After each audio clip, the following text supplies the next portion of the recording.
হঠাৎ করে দুপুরের ব্যস্ত শহর ঢেকে যায় ধোঁয়া আর আগুনের লেলিহান শিখায়। নীলফামারীর সৈয়দপুর শহরের শহীদ ডক্টর জিকরুল হক রোডে ভয়াবহ অগ্নিকাণ্ডে দুটো ব্যাংকের শাখাসহ 10টি দোকান পুড়ে ছাই হয়ে যায়। এতে প্রায় 5 কোটি টাকার ক্ষয়ক্ষতি হয়েছে বলে ধারণা করা হচ্ছে।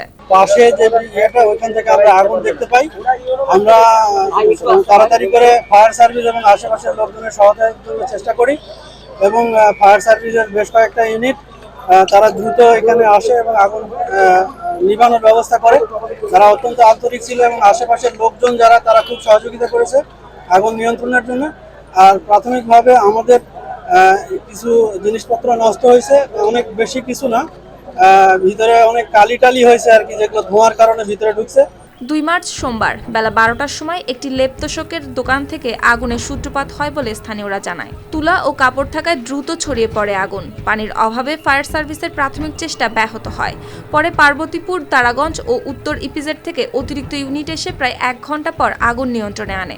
তবে সেই সময়ের মধ্যে আগুনে 4টি কটন ও বেডিং দোকান সম্পূর্ণ পুড়ে ছাই হয়ে যায় এবং পাশের 8তলা ভবনের 2য় তলায় ছড়িয়ে পড়ে। এতে ওই ভবনের 2য় তলায় থাকা ঢাকা ব্যাংকের শাখায় এবং 3য় তলায় ঢাকা মার্কেন্টাইল অ্যান্ড কোঅপারেটিভ ব্যাংকের শাখায় লাগে।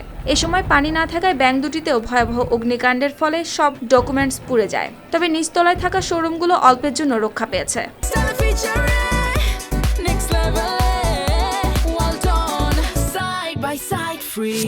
30 মিনিটের সময় আগুনের সংবাদ পাই।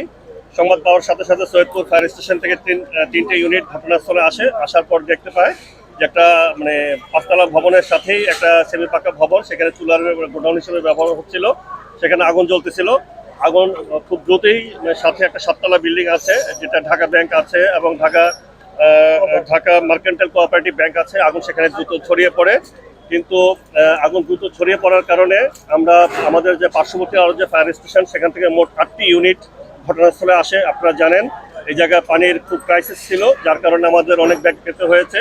আমরা অনেক দূর দূরান্ত থেকে আমাদের ফায়ার স্টেশনের গাড়িগুলো আসার পরে এগুলো সেট করে তারপর সেখান থেকে আমরা এই স্থানীয় যে জনগণ আছে তাদেরকে সাথে নিয়ে আমরা আগুন নির্বাপনের কাজ শুরু কাজ করতেছিলাম। তো এক পর্যায়ে শেষ পর্যন্ত 2টা 30 মিনিটের সময় আমরা আগুন সম্পূর্ণরূপে নির্বাপন করতে সক্ষম হই।